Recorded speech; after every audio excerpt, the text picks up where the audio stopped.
নমস্কার, আমি শাশ্বতী সিনহা আপনাদের শোনাচ্ছি বিখ্যাত লেখক মিহির সেনগুপ্তর বিষাদ বৃক্ষ। আজ ৩৫তম অধ্যায়। যদি আমার এই গল্প পড়া আপনাদের ভালো লাগে, চ্যানেলটিকে সাবস্ক্রাইব করে যদি উৎসাহ দেন, একটা লাইক এবং কমেন্ট করেন, আমার ভালো লাগবে। শুরু করি।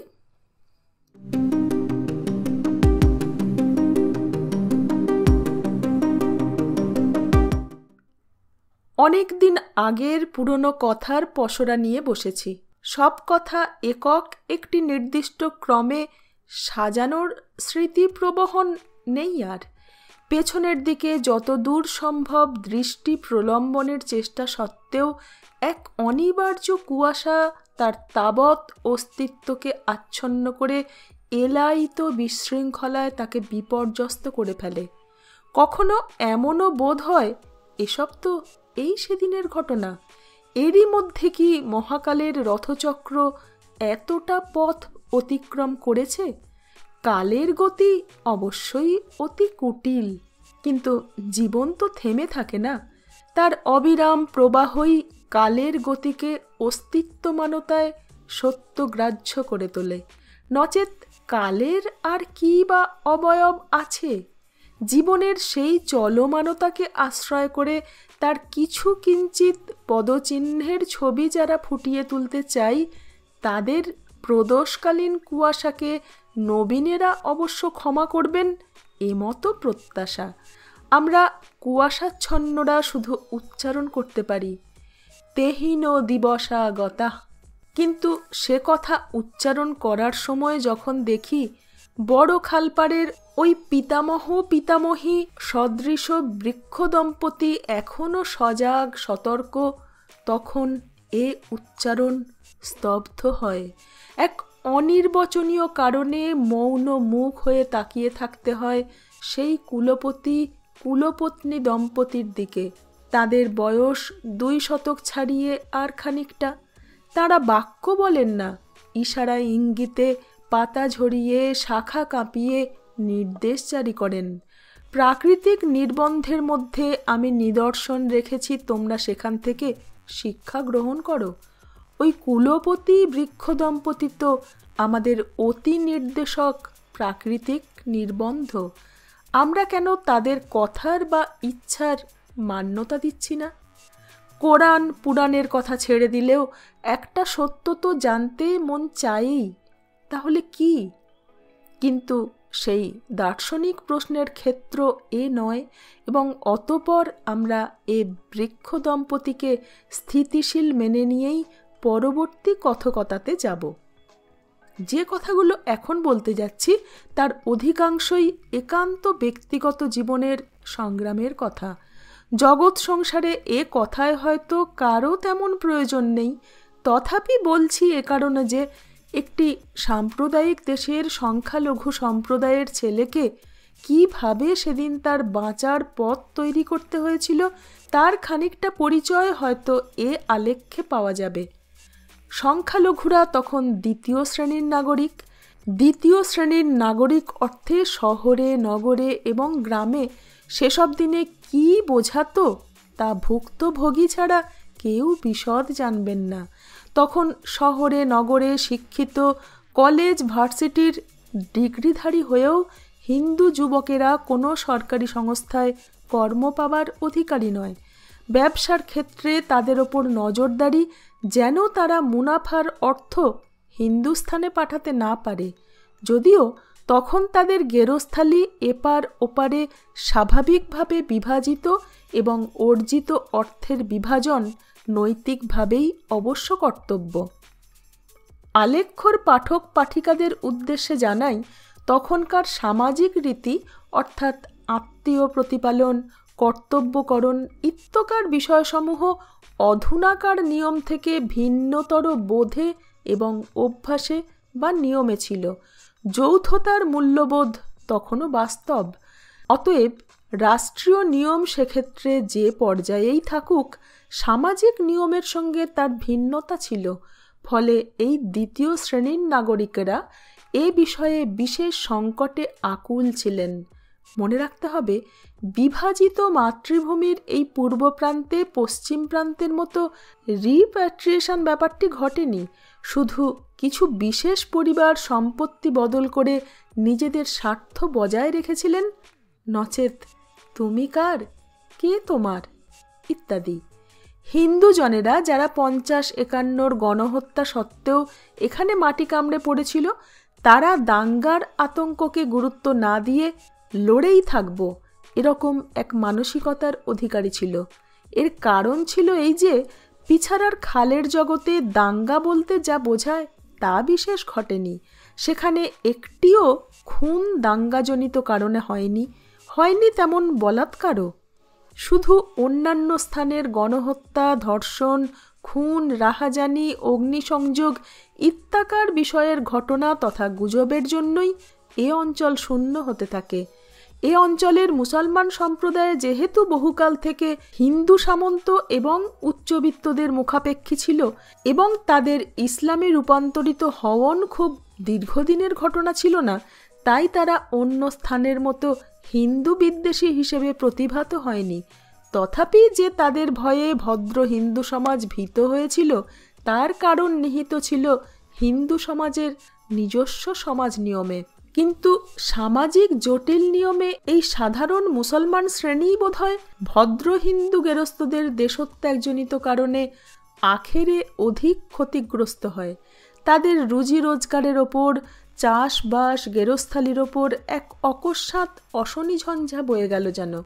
এরা অর্থাৎ এই সাধারণ অপবর্গী মুসলমান, নমশূদ্র ইত্যাদিরাই ছিল আমার ওই অঞ্চলের ভূমিপুত্র তথা মধ্যস্বত্বভোগীদের প্রজা সাধারণ। রাষ্ট্রীয় কল্পে যেসব ঘটনা ঘটে গিয়েছিল তারা তার মর্ম কিছুই বুঝতে পারেনি। ফলত তারা এই দক্ষিণ পূর্ব সমুদ্রতট বঙ্গে প্রাক্তন বিশ্বাসেই বহুকাল স্থায়ী ছিল। তারা নিমক হারাম এবং নিমক হালাল ইসলামের এই দুটি আদর্শকে এক অসম্ভব বিশ্বাসে হৃদয়ে পোষণ করত। কুখ্যাত বরিশাল রায়ট বা দাঙ্গায় এদের বিশেষ কোনো ভূমিকা ছিল না। অবশ্যই কিছু উগ্র মনুষ্যের কথা সর্বদাই স্বতন্ত্র হিন্দু উচ্চবর্ণীয়দের প্রাক্তন কৃতকর্ম এবং উঠতি কিছু উচ্চাভিলাষী মুসলমানদের ষড়যন্ত্র এই দাঙ্গার জন্য দায়ী, এ কথায় কোনো মিথ্যাচার নেই। এই হিন্দুদের পরিত্যক্ত বাড়িঘর, জমি জেরাত ইত্যাদি সম্পত্তি দখল করা যত সহজসাধ্য ছিল, তার সংরক্ষণ বা ভবিষ্যৎ উন্নতির বন্দোবস্ত করা তত সহজ ছিল না। দখলকারীরা যত দিন সম্ভব এই সমস্ত বাগান, বাড়ি, পুকুর ইত্যাদির উপজসমূহ ভোগ করার পর যখন স্বাভাবিকক্রমে এসবের বিনষ্টি হলো, তার পুনর্নির্মাণ করতে সক্ষম হলো না হওয়ার কারণ এ ধরনের গার্হস্থ্য বিষয়ে তাদের শিক্ষার অভাব। এ কারণে একসময় এইসব উপজ দখলকারীরা কর্মহীন হয়ে পড়ল। চুরি, ডাকাতি এবং নৈরাজ্যের আধিক্য এ সময় থেকেই ঘটতে লাগলো। এই সময় থেকেই তারা অর্থাৎ যারা পড়ে পাওয়া 14 আনার উপজে তার দখলকারী মালিককে সন্তুষ্ট করে নিজেরা কড়ায় আনা রোজগার করছিল, তাদের সোনার ডিমপাড়া হাঁসটি মরে গেল। আর তারা তখন তাদের পোষকদের ওপর লোভের তথা সহজ আয়ের থাবাটি উত্তোলন করল। তখন আর ধর্ম বা সম্প্রদায়ের ভেদ বিচার থাকলো না। নিম্নবর্ণীয় হিন্দুদের মধ্যে যারা এদের সহযোগী হলো, একমাত্র তারা ছাড়া বাকি সবাই দেশত্যাগে উদ্যোগী হলো। তাঁতিরা তাঁত বোনা বন্ধ করল, কারণ তাদের পুঁজি ডাকাতেরা লুট করে। কামারেরা লোহার কাজকর্ম ছেড়ে দিল, যেহেতু কাজ করিয়ে কেউ মজুরির পয়সা দেয় না, শুধু চোখ রাঙায়। এইভাবেই তাঁতি, কামার, ছুতোর, কুমোর ইত্যাকার যাবতীয় পেশার সাধারণ মানুষ দেশ ছাড়তে শুরু করল। কেন না, তাদের আর থাকার কোনো উপায় নেই।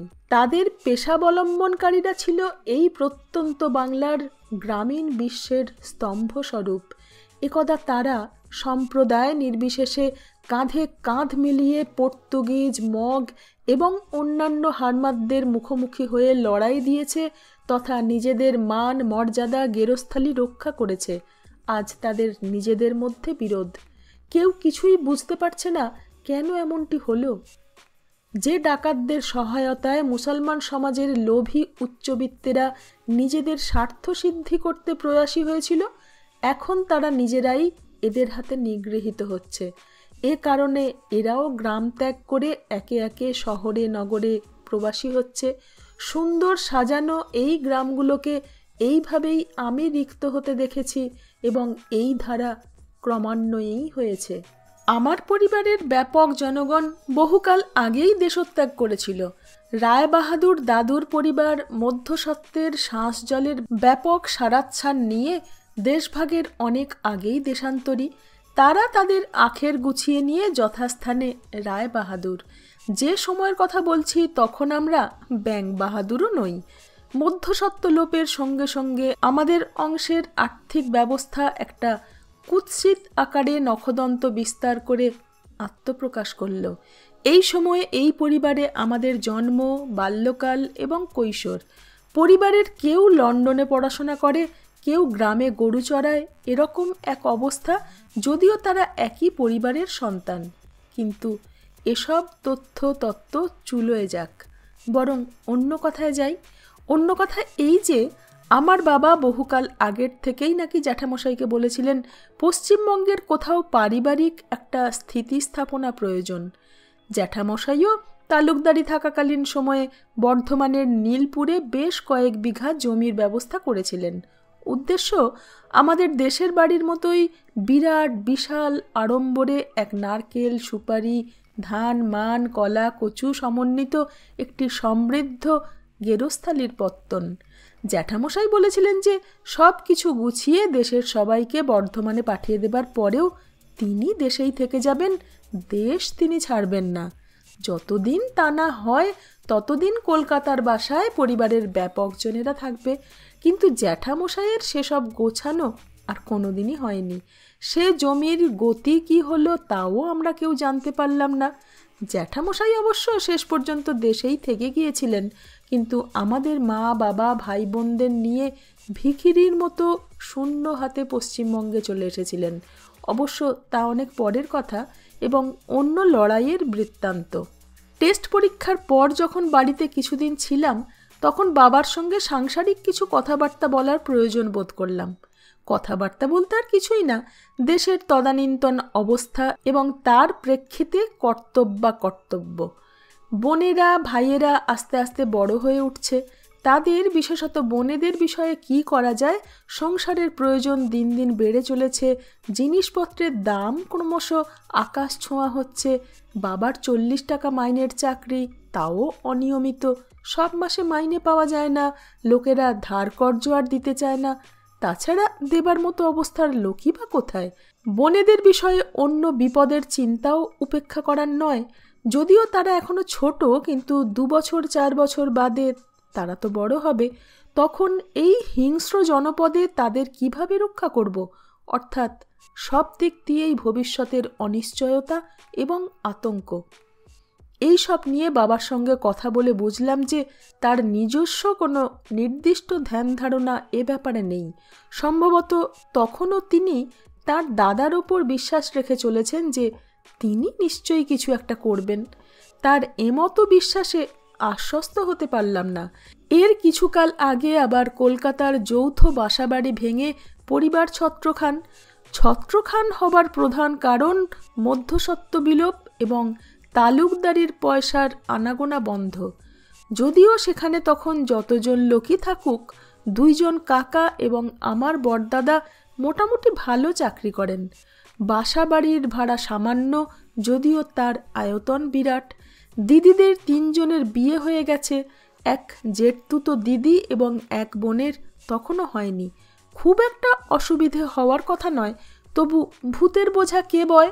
এক্ষেত্রেও ভূত আমার বাবা এবং তার বোঝা আমরা 5 দাদা। তাদের মধ্যে একজন রেলে কর্মরত, বাকিরা ছাত্র। শুনেছি বাড়ি ভাড়া বাকি পড়ার দায়ে এই বাসাটি অত্যন্ত অসম্মানজনক অবস্থায় উচ্ছেদ হয় এবং ভূতের বোঝারা ছাড়া বাকি সদস্যরা নিজ নিজ জনেদের নিয়ে সুবিধেজনক জায়গায় সুখের সংসার গড়তে চলে যান। শুধু ভূতের বোঝারা প্রায় বায়ুভুক নিরাশ্রয় অবস্থায় সেই সহায় সম্বলহীন মহানগরীতে ভাসমান। এত সব কথা বলার কারণ এই যে আমাদের তৎকালীন মধ্যস্বত্বভোগী সমাজের বাবা কাকা জ্যাঠাদের কর্তব্যজ্ঞান, কর্মবিমুখতা, স্বার্থপরতা কোন স্তরে নেমে এসেছিল তারই নমুনা দেখানো। তখন যে সময় তাতে যৌথ সম্পত্তি থাকলেও যৌথ পরিবার ভেঙে পড়ছিল, এক্ষেত্রে তো যৌথ সম্পত্তিই লুপ্ত। অতএব ব্যক্তিবিশেষকে দোষারোপ করে লাভ নেই। শুধু আশ্চর্য বোধ হয় এই ভেবে যে শুধু খাস জমিগুলোর সুষ্ঠু ব্যবস্থা করার চিন্তাটা মাথায় থাকলেও কি দেশের বাড়িতে কি পশ্চিমবঙ্গে পরিবারটির দুর্গতির কারণ ছিল না। কিন্তু আমাদের মতো পরাশ্রয়ী মধ্যস্বত্বভোগী পরিবারগুলোর ক্ষেত্রে এই জাতীয় নিগ্রহ যেন নির্ধারিত ছিল। এই সময়ে দেশের বাড়িতে আমাদের অবস্থা যত খারাপই হোক না কেন, মাথার উপর অন্তত প্রাচীন ছাদটি ছিল। আমার দাদাদের তাও ছিল না। তারা তখন এ গলি সে বস্তি করে করে খড়কুটোর মতো ভেসে বেড়াচ্ছিল। আমি তখন তার কিছুই প্রায় আন্দাজ করতে পারিনি। সে সময়ে নিতান্ত অল্প বুদ্ধি এবং বয়সও অল্প, উপরন্তু নিয়ত দারিদ্র্য এবং অনাহারের বিরুদ্ধে সংগ্রাম করে করে আমার মন মানসিকতা অত্যন্ত বিকৃত হয়ে পড়েছিল। তখনও আমি শহর নগর দেখিনি। সেখানে অসহায়ভাবে জীবনযাপনের সংগ্রাম কেমন হয় সে বিষয়ে বাস্তব কোনো জ্ঞানও জন্মেনি। জন্ম থেকে একটা বদ্ধ অবস্থার মধ্যে বসবাস করার জন্য ব্যাপক জীবনের বৃহৎ বা মহৎ কিছু সংস্পর্শে না আসার কারণে, বিশেষত কোনো সৎ শিক্ষা না পাওয়ায় আমার মধ্যে কোনো স্বাধীন বিচার বুদ্ধি বা সুষ্ঠু কাণ্ডজ্ঞানের জন্ম হয়নি। যথা সময়ে স্কুলে পাঠানো হয়নি বলে বাইরের জগতের কোনো শিক্ষাই তখনও আমার লাভ হয়নি। বাড়িতে যেসব ধর্মপুস্তক, পুরাণাদি ইত্যাদি পড়তাম আর পাড়া প্রতিবেশী বৃদ্ধ বৃদ্ধাদের কাছ থেকে চিরন্তনী উপদেশ পেতাম, সেসবই আমার চরিত্র এবং মানসিকতা গঠন করেছিল। বস্তুত ওই সময়টায় আমি একটা কুসংস্কারাচ্ছন্ন, ধর্মভীরু এবং অকারণ নীতিবাগীশ হিসেবেই বেড়ে উঠেছিলাম। স্কুলে যাবার পরও আমার এই মানসিক বদ্ধতা দূর হয়নি। এই সব কারণেই দাদাদের সেই দুর্দিনে, সেই অসহায় অবস্থায় দেশ থেকে তাদের কত কুৎসিত চিঠিপত্রই না লিখেছি। পরে বুঝেছি আমাদের দেশের বাড়িতে যতই দুরবস্থা থাকুক না কেন, তাদের পক্ষে তখন কিছু করার কোনো উপায়ই ছিল না। কিন্তু আমি অযথা বাক্য বানিয়ে তাদের মনে উদ্বেগ সৃষ্টি করেছি এবং কষ্ট দিয়েছি। আসলে দেশের ঐরূপ মাৎসন্যায়ের জন্য একটা ব্যাপক নিরাপত্তাহীনতা, ভাই বোনদের ভবিষ্যৎ চিন্তা, নিজের পড়াশোনার অনিশ্চয়তা আমাকে যেন ক্ষিপ্ত করে তুলেছিল। টেস্টের ফল প্রকাশ আর বিশেষ দেরি ছিল না। দেখতে দেখতে পরীক্ষা মিটে যাবে। পাশ করলে কর্তারা আমাকে কলেজে ভর্তি করবেন কিনা, করলেও শহরে থেকে পড়াশোনা করার দায় বহন করা তাদের ক্ষমতা তথা মন মানসিকতা অনুযায়ী হবে কিনা, না হলে আমি কিভাবে সেই ব্যয়ভার নির্বাহ করব, এই সব চিন্তায় বড় ব্যাকুল হয়ে পড়েছিলাম। এরই ফল দাদাদের কাছে লেখা ওইসব চিঠিপত্র। বাবা মনে মনে কি চিন্তা করতেন জানি না, তবে মা এ প্রসঙ্গ উত্থাপন করলে উত্তর দিতেন, ঠাকুর যা করেন তাই হবে। আমি ধার্মিক মনোভাবাপন্ন হলেও তাদের মতো ঠাকুরের ওপর নির্ভরশীল ততটা ছিলাম না, তাই বাস্তবের কথাটা আমাকে ভাবতে হচ্ছিল। আজকাল বাবা মায়েরা সন্তানদের শিশুকাল থেকেই কত যত্নে পড়াশোনার ব্যবস্থা করেন, সেই সময়কার মানসিকতা থেকে তা কত স্বতন্ত্র। এখন অবশ্য একটি দুটি সন্তান, তাই তাদের পক্ষে তা সম্ভব হয়।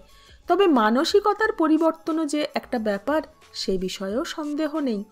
বোধ করি তখনকার দিনে, বিশেষত যে অবক্ষয়ের সময় বিষয়ে এ আলেখ্য রচনায় প্রয়াসী হয়েছি, তখন পিছাড়ার খালের মতো জগতের মধ্যবিত্ত মধ্যস্বত্বভোগী জীবদের প্রেতাকৃতি বংশজরা জীবনের রস বঞ্চিত হয়ে এরূপ উদাসীন, উদর সর্বস্ব এবং বিকৃত রুচির জীব হিসেবে পরিণত হয়েছিল।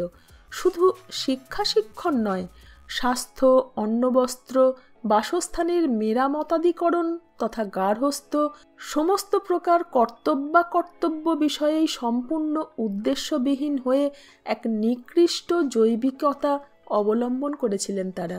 এর মূল কারণ শুধু দেশভাগ, দাঙ্গা এবং তজ্জনিত আতঙ্কই নয়, এর অন্য অনেক কারণ ছিল। সব কথা লিখতে গেলে রচনা অকারণ গুরুভার হয়ে পড়বে। সে যা হোক, ভেবে দেখলাম পরীক্ষা পাশের পর কলেজে পড়াশোনা কোস্মিনকালেও হওয়ার সম্ভাবনা আমার অন্তত নেই। যদি কৃতকার্য হই তবে ঝালকাঠি বন্দরে অথবা বরিশাল শহরে গিয়ে চাকরির চেষ্টা করব। চাকরি পেলে সবাইকে নিয়ে একটা বাসা ভাড়া করে থাকব। সেখানে হয়তো অধিক লোক সমাগমে, ডাকাতি, বলাৎকার ইত্যাদি ভীতির হাত থেকে খানিকটা রক্ষা পাব। নতুন স্থানে নতুন মানুষজনের সাহচর্যে একাকিত্বের বিষণ্ণতাও অনেকটা ঘুচবে। সেসব স্থানে অনেক হিন্দু এবং সজ্জনের বসবাস। গ্রামের নিত্য শূন্যতাবোধ, নিত্য অনিশ্চয়তার হাত থেকে বাঁচতে পারব। এমনকি অদৃষ্ট প্রসন্ন হলে আজ না হয় কাল প্রাইভেটে পরীক্ষা দিয়ে পরবর্তী শিক্ষার ধাপগুলো অতিক্রম করতে পারব। ঝালকাঠি বন্দরকে সেসব দিনে আমরা শহরই বলতাম এবং সেই তথাকথিত শহরের প্রতি একটা তীব্র আকর্ষণ, এমনকি ভালোবাসাও ছিল। সেখানে কিছু পরিচিত জন ছিল সমবয়সী। তাদের কথাবার্তা, পোশাক আশাক এবং জীবনযাপন প্রণালী আমার মতো ছেলেদের কাছে বড় স্বর্গীয় বলে বোধ হতো। এইসব চিন্তায় মন বড়ই প্রফুল্ল হলো। কিন্তু সঙ্গে সঙ্গে এও উপলব্ধি করলাম, শুধু ম্যাট্রিক পাশ করা অপরিণত বয়সী একটি দ্বিতীয় শ্রেণীর নাগরিকের পক্ষে কোনো চাকরি জোটানো আদৌ সম্ভব হবে কি? বস্তুত প্রবল মানসিক হতাশা এবং নৈরাশ্যকে ভোলার জন্য এতক্ষণ আমার কল্পনাপ্রবণ মস্তিষ্কে এইসব স্বপ্নের আনাগোনা হচ্ছিল। এগুলো বাস্তবে সম্ভব নয় জেনেও তখনকার মতো বেশ উজ্জীবিত বোধ করলাম। আপাতত টেস্ট পরীক্ষা উত্তীর্ণ হওয়া এবং ফাইনালের জন্য প্রস্তুতিই প্রধান কাজ বলে গণ্য হলো। অবশ্যই তৎসহ ছাত্র পড়ানো এবং অন্যান্য সাংসারিক কাজকর্ম তো ছিলই। অধুনা ছাত্রছাত্রীদের পড়াশোনার ক্ষতি হতে পারে এই ভেবে মা বাবা তাদের কোনো সাংসারিক কাজে নিয়োগ করেন না। সেই যুগে অন্তত আমাদের এলাকায় বিষয়টি ছিল সম্পূর্ণ বিপরীত। আগে ঘর গেরস্থালির কাজ, পড়াশোনার বিলাসিতা পরে।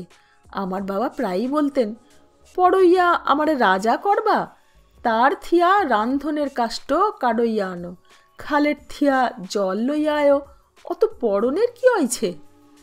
এসব কথা তখনকার দিনে পিছাড়ার খালের জগতের বাবাদের প্রায় অমোঘ নির্দেশ ছিল। আমাকে আমার গোটা কৈশোর এবং বাল্যকাল তথা প্রাথমিক যৌবনকাল ধরে এই সমস্যার মোকাবিলা করতে হয়েছে। কখনো আমার এমনও মনে হয়েছে পড়াশোনা করা যেন এক অপরাধ, যার জন্য গুরুজনেরা অবশ্যই শাস্তি দিতে পারেন।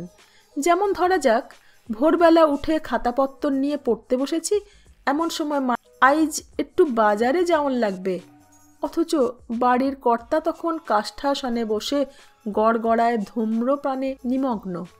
তিনি তখনও বাবু।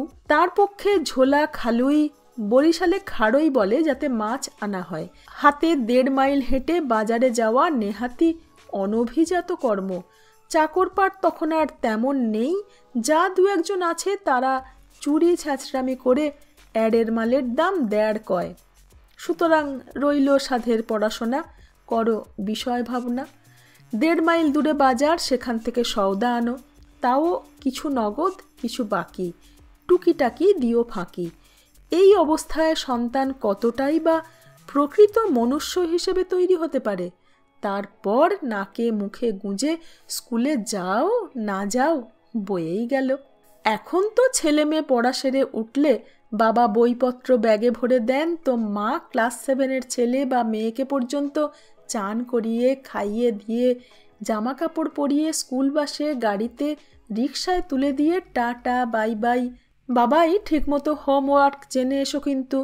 তারপর দল বেঁধে মায়েরা ছুটির আগেই বাবাই সোনাদের আনার জন্য স্কুলের কম্পাউন্ডে উন্মাদিনী যশোদা।